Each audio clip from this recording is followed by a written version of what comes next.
Alright, if your inbox looks kind of boring or cluttered, yeah, you can actually customize it a lot. In this full guide, I'll show you how to change themes and layout in Gmail so it looks better and works the way you want.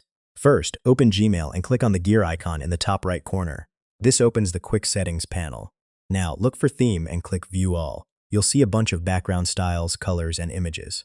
Pick one you like, or upload your own image for a custom look.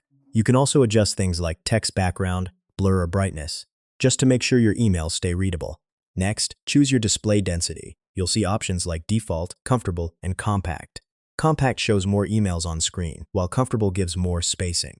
Now, scroll down to the inbox layout. You can enable tabs like Primary, Social, and Promotions to organize your emails automatically. If you like, you can turn on the reading pane, so you can read emails without opening a new page. You can also adjust how emails are previewed, like showing more or less text in the inbox list. Once you're happy with everything, just close the settings panel. Your changes are saved automatically, and yeah, that's how you customize Gmail themes and layout. A few small tweaks, and your inbox can feel way more organized and actually enjoyable to use.